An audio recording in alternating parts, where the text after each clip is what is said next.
Mahigit 30 kalihim at opisyal ng pamahalaan ang nagbitiw sa pwesto matapos itong iutos ni Pangulong Bongbong Marcos. Sa gitna raw yan ng pagkadismaya ng taong bayan sa serbisyo ng pamahalaan. Nasa frontline ng balitang yan, si Maricel Halili.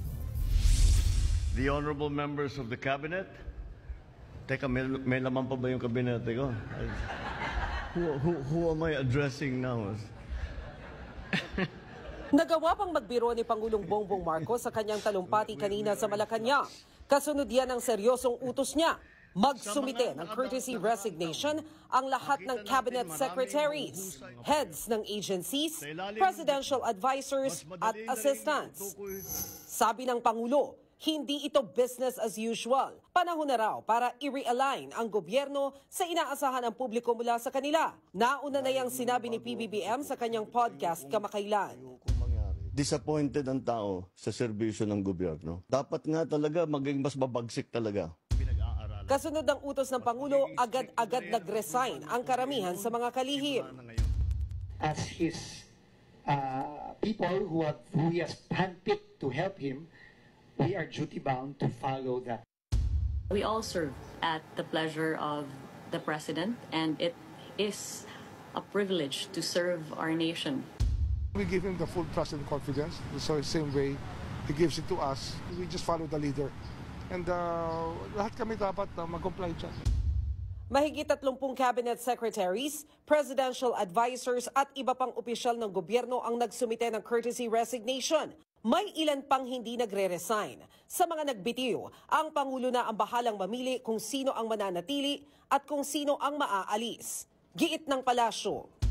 Walang puwang ang tamad at korap sa administrasyon ni Pangulong Marcos Jr. Sa kabila ng pagbibitiw ng mga miyembro ng gabinete, tiniyak ng Malacanang na hindi apektado ang operasyon ng gobyerno.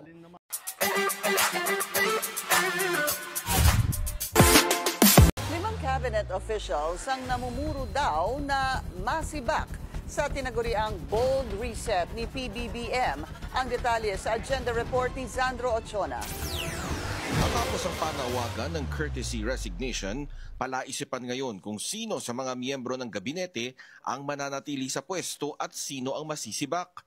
Pero ayon sa ulat ng bilyonaryo website, 5 raw ang matatanggal. Sina Executive Secretary Lucas Bersamin, Agriculture Secretary Francis Chu Laurel, Health Secretary Ted Herbosa, Labor Secretary Bienvenido Laguesma at Special Assistant to the President Anton Lagdameo. Malapit na kaibigan ng Pangulo si Lagdameo pero meron daw siyang tense relationship kay First Lady Liza Marcos. Si Bersamin naman nahaharap daw sa mga issue ng korupsyon at mismanagement sa kanyang opisina ayon sa ulat ng Politico.com.